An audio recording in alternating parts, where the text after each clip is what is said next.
Creation and evolution. Creationism and the study of evolution has been a controversial debate for decades now, leaving many people on one side or the other. Creationism argues that faith should take precedent over science, basing its beliefs on one book for guidance, the Bible. God created the earth and everything on it, taking 6 days. Evolutionists believe that the earth is much older than the Bible describes, and that plants, animals, and humans are a result of a natural progression called evolution. There were no common ancestors, Adam and Eve, from whom we came. It was a natural selection process or because by inorganic compounds in nature.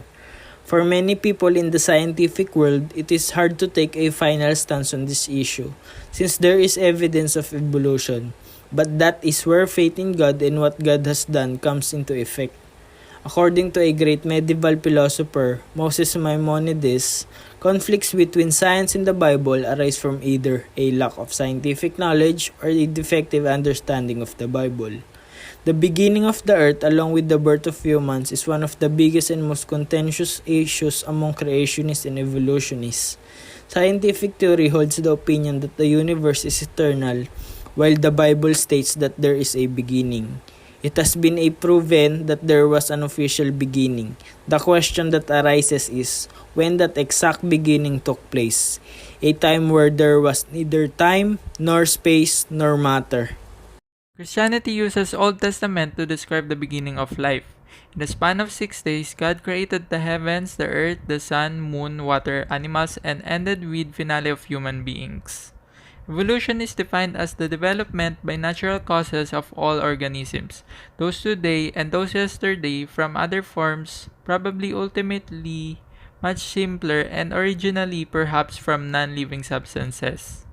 According to evolutionists, the Earth began approximately 4.5 billion years ago, with the explosion of life beginning around 55 million years ago. To evolutionists, the starting of life began as inorganic molecules that underwent a natural transformation through electricity or heat to become organic molecules. They were able to obtain organic amino acid compounds naturally and rapidly. Evolution finds the origins of organisms developing along a 4.5 billion year span and says that humans are a new creation. It does deny, though, those humans are the final creation, which contradicts the creationism theory where God created human beings in the last day, then resting after creation was complete. Fossil identification and geography gave evolutionists some insight as to when Earth and life began. Other ways used beside fossil identification to guide evolution include comparing anatomical features, embryological analogies, and dissimilarities. Charles Darwin was a strong believer in evolution and was the founder of the theory of natural selection. Natural selection is the theory that there is competition for survival, mates, space, food, shelter, etc., in which the favorable organisms tend to be preserved by nature and the unfavorable ones tend to die out, leading to evolution. There are two major types of evolution: macroevolution and microevolution. Macroevolution deals with changes above the species level, while microevolution is changes in gene frequencies within a population which may lead to the formation or new species. Darwin believed natural selection occurred in nature, the need to select and breed only the best and most desirable stock. The concepts of genetics and hereditary did not come along until later when introduced by Gregor Mendel, and later the study of evolution emerged with the discovery of DNA by Watson and Crick in 1953. Another theory that some scientists are using to explain the beginning of the Earth is the Big Bang theory. This theory states that the universe began as an infinitely hot point of infinite density, which cooled and diffused as it exploded outward. Space, time, matter, and energy existed only after the Big Bang.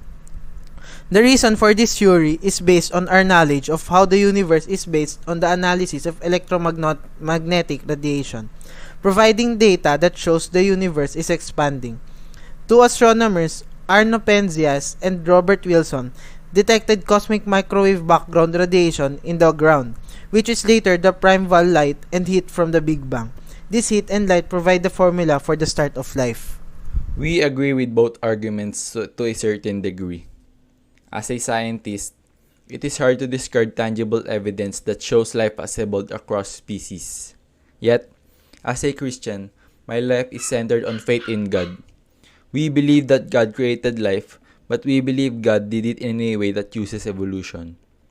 We believe that God created everything in 6 days, but that each day lasted millions of years, with different species and life forms evolving throughout that era. We believe that God structured the world so that there could be evolution. We think that species have to adapt to changing environments, and God made each species of organisms so that it could survive each change that takes place. We do not necessarily believe that human beings are the finale. I think that we will change over the decades, evolving into the higher species. We do not believe in the Big Bang Theory or the life stem from the inorganic molecules. God started life and then gave nature freedom to develop.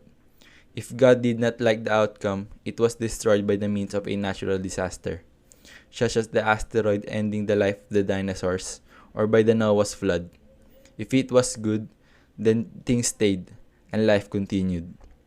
This is a hard topic to take a definite stand on since faith is abstract, yet a way of life for Christians and science is concrete. There is a need for cooperation between the two worlds though since there are Christians in science. But it takes one to look at both sides to decide on what one's own theory is on the beginning of the life and the human evolution.